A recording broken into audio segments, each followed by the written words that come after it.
Councillor Trent McCarthy from the Darebin Council joins us because Darebin Council wants to become a no-kill municipality. Councillor, good morning to you. Good morning.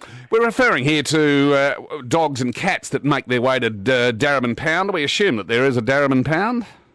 We actually, like many councils, don't have a pound in our area, but we actually use the services of the Lost Dogs Home. There's a couple of pounds in Victoria, being the Lost Dogs Home and the RSPCA, and then there's a few smaller ones. So at the moment we use the Lost Dogs Home. And presumably, if dogs are not claimed within a certain period of time, are they euthanised, are they? That's correct. There's what's called a statutory period. It's a period set down by state law, which basically says that the pounds have to keep the dogs and cats for about 7 or 8 days. So what we're trying to do is make sure that there are less cats and dogs that end up at the pound by actually making sure they get back to their owners before they get to the pound. But what are you proposing now? Are you proposing that the statutory period not apply to any animal that was found within the bailiwick of the Darebin Council? No. So what we're doing, the statutory period is a state legislation, so we don't have control over that. What we have done, though, is we've looked at increasing the amount of microchipping, desexing and registration.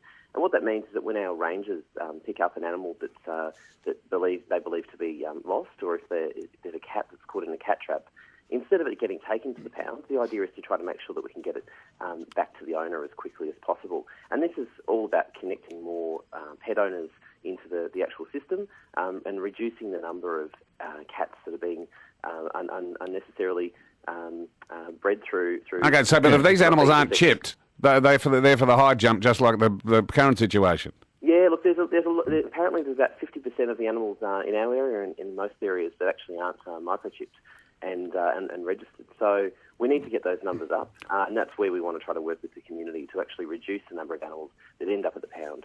And I've heard of cases from people who didn't realise that they might not have seen their cat for a couple of days. They didn't realise that it might get taken to the pound, and they've gotten there. Why don't you build your own pound?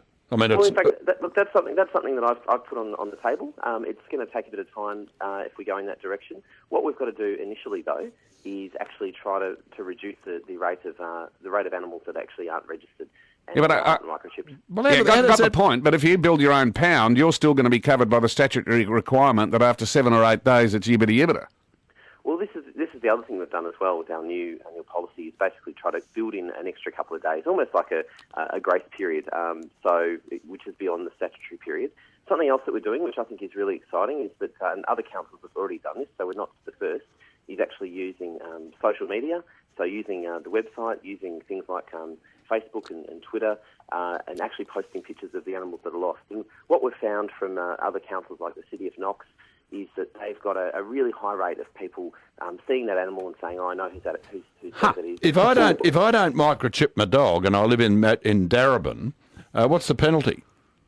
At the moment, there are no penalties for not microchipping, as far as I understand. It's and this is part of the issue is that it's a voluntary system at the moment. The downside is that if you don't have your cat or dog registered and microchipped, then you run the risk of if they do get collected, and it might even be a case of dogs running loose after fireworks. I mean, that sort of thing happens too. Yep.